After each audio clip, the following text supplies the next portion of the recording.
So who saw this coming? Another surprise update. Tesla's humanoid robot, known as Optimus, folding, rather slowly, some laundry.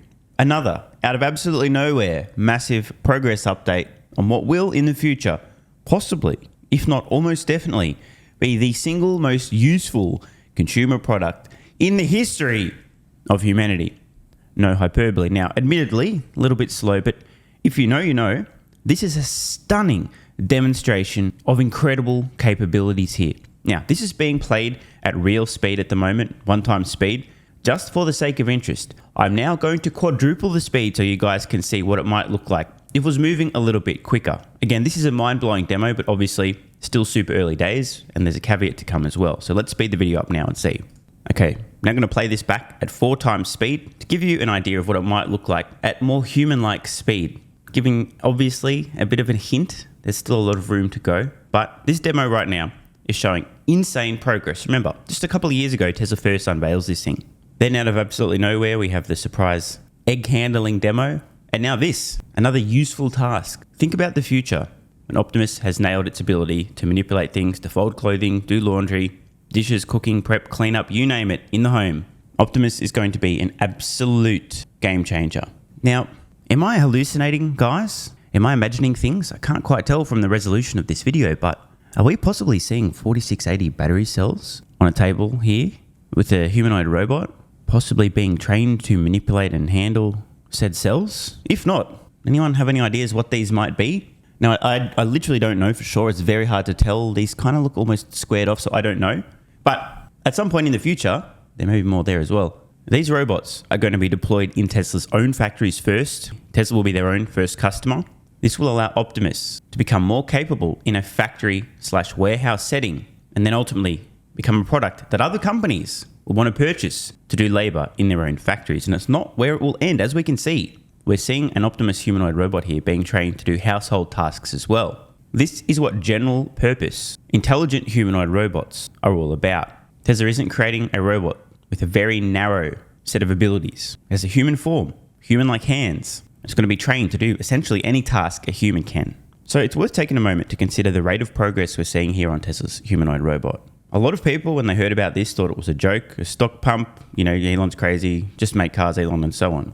But in the span of just a few years, we've gone from idea, concept, first unveil, to now this kind of capability. Given the advancements we're seeing in AI, the huge hockey stick moments in capabilities, image generation, language-based models, is it that unreasonable to expect that useful humanoid robots that will more than pay for themselves in the hands of companies and then consumers may be around the corner? If you own Tesla stock, or importantly, if you don't already own as much Tesla stock as you possibly can, I highly recommend taking the time to model out the potential implications of Tesla mass-producing useful humanoid robots. And here's how to do that. Head to Patreon, join at the investor level above, and download my model. I'm just kidding. You can do that. It's a good starting point. I do recommend it. But better still would be develop your own model. Here's how to think about that. How much will the robots themselves cost? Honestly, it's almost irrelevant, the actual purchase price of the hardware. My best guess, from a physics point of view, there's less mass and material going in these than a vehicle. However, there is a lot of additional complexity in terms of actuators and components. So assume that you can buy one of these once they're fully ramped up for less than a vehicle, but still probably going to be 5 figures. Now, as I mentioned, the purchase price is really a sideshow. What you want to think about is how much is the monthly software subscription for capabilities? And this could be one of two ways. It could just be a general, you get everything in the package, you subscribe, you pay a monthly amount, however much per month, and you get all capabilities. Or alternatively, there might be different software options for different functionality. You might have a software subscription just for factory functionality, warehouse functionality. That might be one package. Moving boxes, picking up crates, packages, moving parts, working on assembly lines, taking out the rubbish, this kind of stuff. Maybe there's another package, a housekeeper package. What about a home chef package? Now again, I don't know exactly how this is going to work, but in order to model out the implications, you need to really think about, on average, for every one humanoid robot that's out in the marketplace that Tesla sells to a customer, how much is that customer on average paying per month for the capabilities enabled by artificial intelligence? The numbers get super ridiculous, super fast. And the thing that's really important to understand about the economics and whether or not it will be financially viable to deploy humanoid robots, for example, initially in factories and warehouses. A typical person, let's just say, will work 8 hours in a day, 5 days a week, right?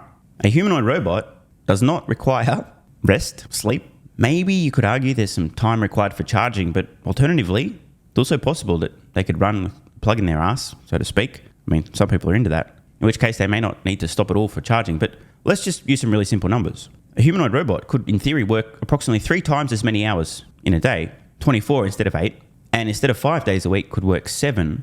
But let's be conservative and say just 3 times as much work per week. So I mentioned earlier that I'd sped this video up by 4 times, and we're now seeing roughly the same pace as a human would be able to fold a shirt. So even if initially humanoid robots are very slow moving, not great, very, very cautious, they dawdle a little bit, even if that's the case, if they can be working 3 times as much per week and their cost to operate instead of a full-time salary times 3 is just a tiny, tiny cost for electricity, as long as it's not a net drag on productivity, it is actually contributing in some manner, even if it's just a little bit of an improvement.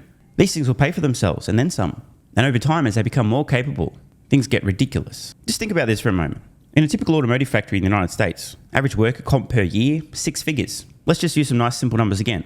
If Optimus, let's say, even in the first year, you can purchase the hardware for half that amount, and I'm not suggesting a $50,000 starting price, but even if it was $50,000 to buy one of these things, and let's say you're spending another $4,000 per month on software, and again, I'm not making estimates and predictions, I'm just saying, for the sake of example, you'd be in for about $100,000. But next year, you don't need to buy another Optimus, nor the next year, you've already bought the hardware, so that's a one-off expense as opposed to an annual salary.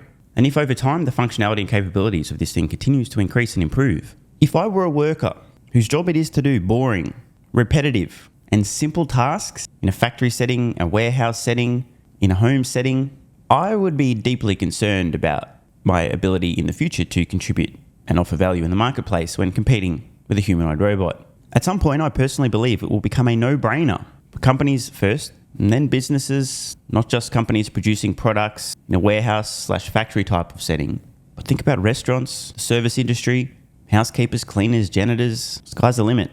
We are seeing the start of a multi-decade trillion-dollar disruption, in my opinion.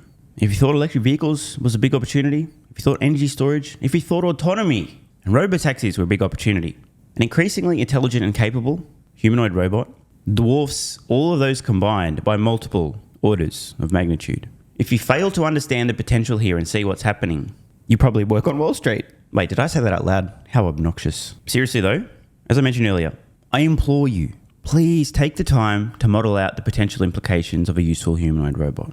You can see my own assumptions available on Patreon to investor supporters and above. In my valuation model, I have first production of Tesla's humanoid robot, average selling price, average monthly software subscription, gross profit. The numbers get ridiculous. Of course, this is a multi-decade time horizon. I'm sure the Tesla's humanoid robot will have some impact in the 2030s and minimal impact in the 2020s. And I'm not saying none, it's just relative to other businesses that Tesla's pursuing. But bro, when you model this stuff out, get into the 2040s and beyond, the numbers get so fucking absurd. You have to go back and go, I must have fucked something up. I must have made a mistake. Hang on, these numbers can't be right. Are they right? Is this right? Is this possible? What the fuck, bro? No. Now, an important caveat here from Elon Musk on this demonstration.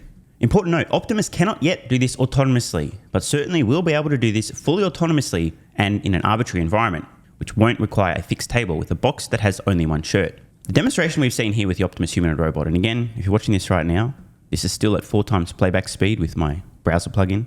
Now, there's 2 possibilities here. The first, potentially, I don't think this is the case, but you never know, it is a little bit ambiguous. Let me know what you guys think in the comments below. Is that there is a human remotely controlling Optimus through these movements.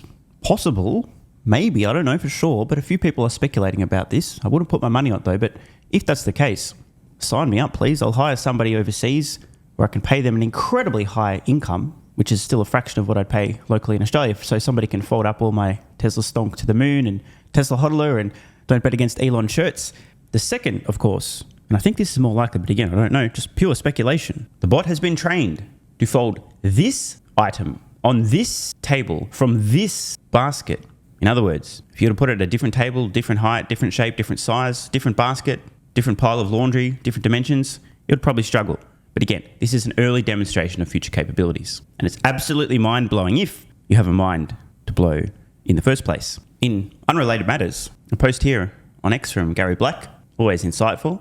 Seems to me that Tesla Uber bulls go from one magic bullet to the next to justify Tesla's valuations at 5 to 10 times today's price level. First it was robotaxis, and now with supervised FSD reality settling in, it's bots.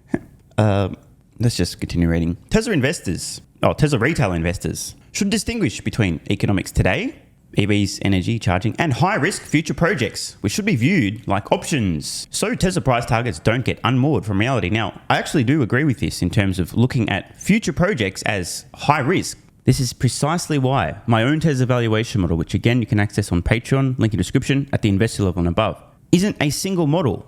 I have a probabilistically weighted set of scenarios from a worst case bear case, which I give a 3% probability, roughly 1 in 33% chance of playing out. Very bearish. I also have an equally absurdly bullish case, the hyper bull case with a 3% probability, where everything that could possibly go right does. Looks ridiculous just to look at. But then I also have a base case and a bull case, and I weight these scenarios by probability. I then weight all of these scenarios, which produces my average weighted fair valuation. They're all considered options, not certainties. That's why the price targets, the fair valuation, as they're more accurately described, are weighted by probability. I literally have a weighted average fair valuation based on each of the different scenarios. So I totally agree with this part of Gary's post. You can't assume these things will occur, but you'd have to be a moron not to model them out, assign what you believe is a reasonable probability, then think of the best case, the worst case, and obviously this is more art than science, but you've got to take the time to do the exercise and then figure out the potential implications. Because I personally believe that Wall Street is more of the mindset of assuming a 0% probability until future product exists, is solved, has occurred. And that's a great way to miss out on most of the upside, in my opinion. I could rattle off countless examples of the folks on Wall Street making this mistake where something was brewing. Yet, well, it doesn't exist yet, or it's too uncertain now, so 0% probability of this happening, I'll wait until it already happens, or I'll just ignore it until then. The final sentence here is quite interesting. Does anyone really believe Tesla Robotaxi and bot are worth 4 times its auto business? Now, look, I'll happily chime in here and, of course, be described as a deluded Tesla Uber bull. I have taken the time to do the modeling again. That's what the valuation model is available for. You guys can see it yourselves and see my assumptions. And as I mentioned, Robotaxi alone will utterly dwarf Tesla's automotive business, and bot will dwarf the Robotaxi business if successful. And we're not talking about being slightly larger.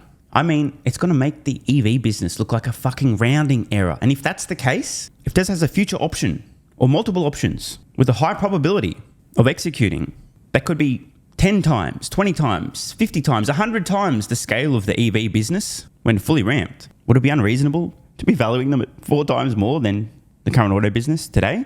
I don't think so. Now, obviously, the future is not certain. And this is where there's a major divide. Are you in the camp that, well, I should just ignore it because it hasn't happened yet, therefore zero value? Are you in the camp, well, it's definitely going to happen, therefore I'll assign 100% of the value, or you're more in the middle? Gary shared this example. This includes robotaxis and bots, probabilistically weighted. For the supercharging model, 100% probability, fair enough, it's already happening. Auto bidder, 10%. Interestingly, humanoid robots, a 10% probability. I would not be so bearish on that personally. I mean, hello, are you not seeing the demos? Do you not understand that the brain that they've developed in the vehicle has now been transplanted into the bot? It seems to me just a matter of time. Now, I, of course, could be wrong, but this is, in my opinion, the right kind of way to be thinking about this, weighting things by probability. See? Probability weighted. However, I personally disagree fairly strongly with probabilities here, in particular on the humanoid robot. And I also just want to emphasize, this is why I really encourage you guys and girls to model out the implications of Tesla bot, and not just until the end of this decade, but into the 2040s and beyond.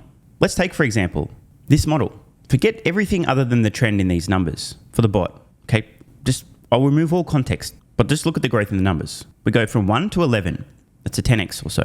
Then from 11 to 94, that's another 10x or so. Then from 94 to 803, which is almost another 10x. Then from 803 to 3,682, give or take, call it a 4 or 5x. Another 3x roughly. Then almost another 2x. So we are talking about astronomical rates of growth, yet, bam, cut off. What if these numbers were to continue until 2040 with comparable rates of growth? I mean, we'd be talking about ridiculous numbers. Obviously, the level of uncertainty that far into the future is enormous, but you've got to take the time to do the exercise and understand. Just between 2027 and 2030 here, we've got more than a 20 times increase, right? Imagine a couple more 20x's. The numbers just get obscene. So in principle, I completely agree with this model. However, I really do want to emphasize it's so important to look as far into the future as you reasonably can. And then beyond that, even though you know that the uncertainty associated with projecting multiple decades into the future is just so great. That's why I personally don't share my valuation model out beyond 2033. You can see the next 10 years, but that's it. Because the level of uncertainty beyond that point is ridiculous. But you still got to take the time. It's just acknowledging that the uncertainty is enormous. So again, in principle, I agree with this way of valuing Tesla. Think about each scenario and the probability. I think the major point of disagreement here is regarding humanoid robot and robotaxi, at least with these probabilities, which, by the way, based on this, looks like a $5 trillion market cap for Tesla in 2030. Instead of 10% for the humanoid robot and 10% for robotaxis, what if we were looking at 50%? Those alone combined, probabilistically weighted at 50% alone, would be about a $15 trillion market cap. Some guy called James Dowmer, never heard of him. Must be some loser who doesn't know anything about AI, robots, Tesla, technology, etc. chimed in. I thought I'd read this post from some guy who obviously knows nothing about anything, responding to the final question regarding Gary, whether or not bots and robotaxi are worth 4 times more than Tesla's auto business. Does anyone believe that? I do, says James Dowmer. Elon does. Also true. If you know the tech, shots fired, and can independently estimate future capabilities, development, and the commercialization path, you can get to 4 times the auto business pretty easily, even with rapid growth in autos. If your analysis is limited to current financials and what non-producing competitors and industry consultants say about the technology, then yeah, it's going to be hard to see it because it's not in the historical trends and everyone you listen to is saying it won't happen. Wall Street not getting the moonshots isn't a rare phenomenon. In recent decades, we have plenty of examples of analysts not seeing what technologists could and did see, and invented, created, pioneered, and scaled.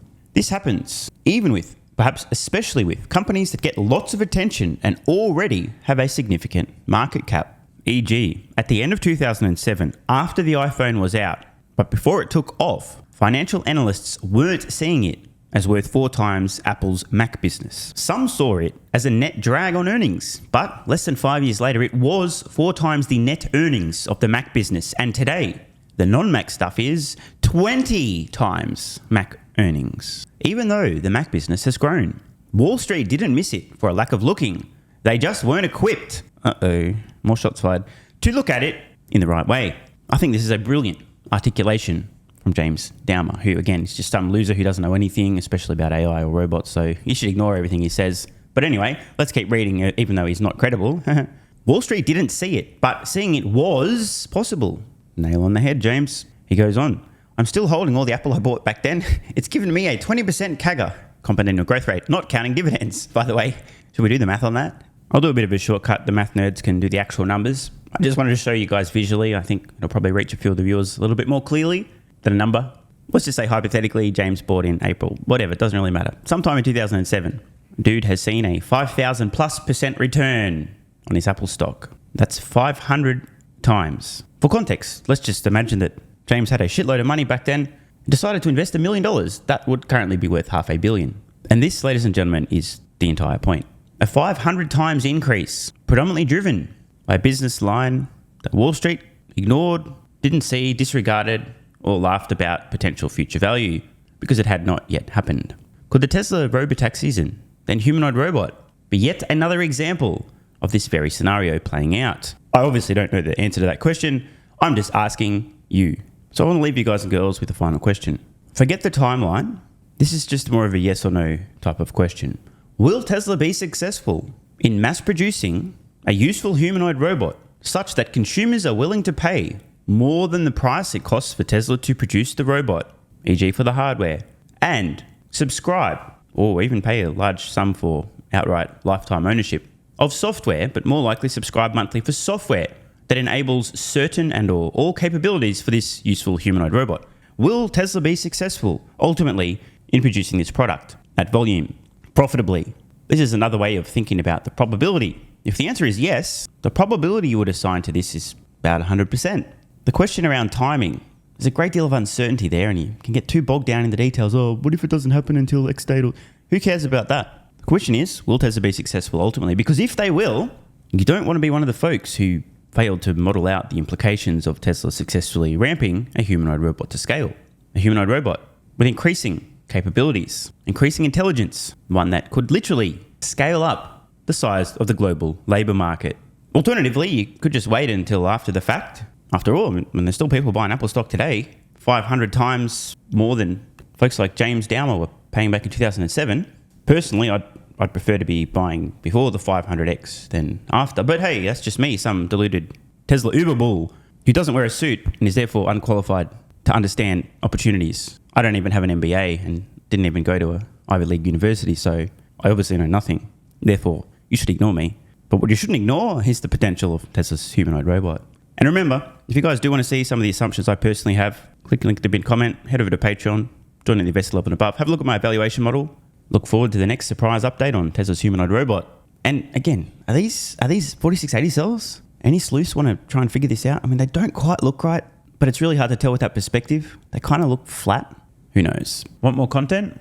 Early access? Bunch of perks? Click the links in the pinned comment. AG1 has given me a massive, meaningful boost in energy, allowing me to do a lot more every day, including using my brain more and using my body more. I highly recommend you guys and girls check it out. It's an excellent way to fill in nutritional gaps. It's got 75 high-quality vitamins, minerals, and whole food source nutrients, plus prebiotics and probiotics and digestive enzymes and adaptogens to help you deal with stress. Plus, if you click the link in the pinned comment or head to drinkag1.com/SMR, you can get yourself a 1-year free supply of vitamin D3 and K2. But don't take my word for it. Here's what some of you guys and girls have to say.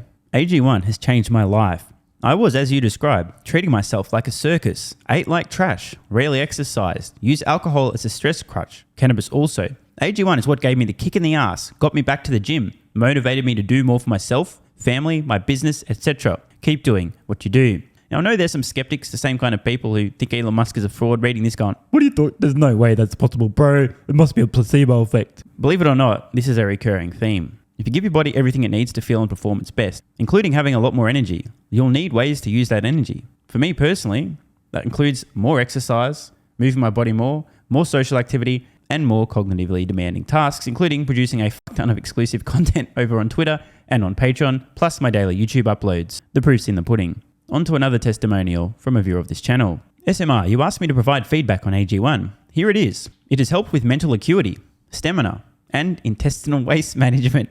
Can't read between the lines. Certainly helps with regularity and digestion. That's what the digestive enzymes are for. It has also dramatically reduced my cravings for sugar. You guys need to stop eating sugar. It's fucking poison. I'm 50, 5'9", and overweight, aka a fat motherfucker. I think that's a technical term for overweight, isn't it? Is it fat motherfucker or obese? I can't remember. I average 100 hours a week in the West Texas oil fields as a safety supervisor. Jesus Christ, dude. No wonder you're struggling to keep your weight under control. 100 hours a week. Brutal. It has helped me lose weight.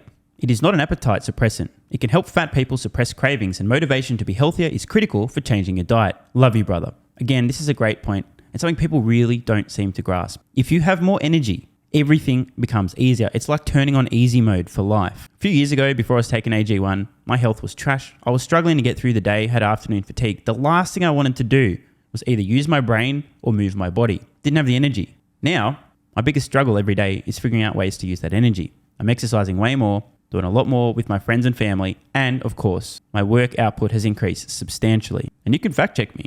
Check out the average length of my videos I was posting to YouTube 3 years ago. Need I say more? And one final testimonial. Love this one. Okay, here's the deal for me with this AG1 shit. I'm 41 years old and not the type to eat, drink, smoke, or sleep healthy, so I was skeptical. That being said, here's what I experienced. Day 1, meh. Day 2, afternoon fatigue was about 45 minutes late. Day 3, 0 afternoon fatigue. Day 4, 0 afternoon fatigue plus extra energy. Day 5, again, 0 afternoon fatigue plus energy, wondering, what the fuck, really? See, this is the thing, right? The results for many people are just almost too good to be true. This is the same experience I had. My afternoon fatigue just vanished out of nowhere. I'm like, wait, what the fuck? Why am I not tired in the afternoons anymore? Surely, it's not that AG1, is it? Turns out it was. Day 6 and 7, same thing. Day 8, same thing. Plus, I had the want to get things done around the house that I normally would slack off and not get done. Again, the point, extra energy, you'll need to use it, you'll find ways to use it. Day 9, 10, and 11, and today is day 12.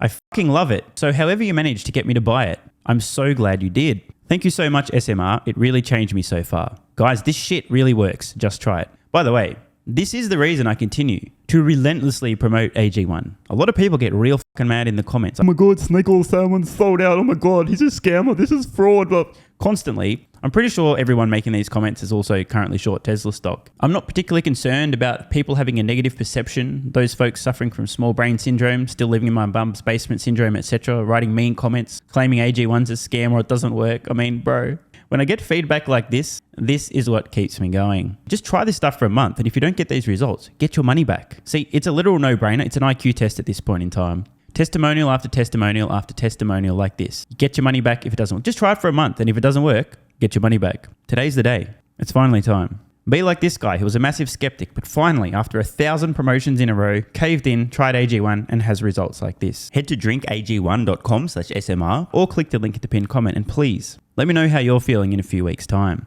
Now, if you'll excuse me, time to put my extra energy to good use. I'll be recording some more exclusive content for Patreon and my Twitter subscribers. So click the links in the pinned comment, see you over on Twitter and or Patreon, and don't forget to grab your AG1. Love ya.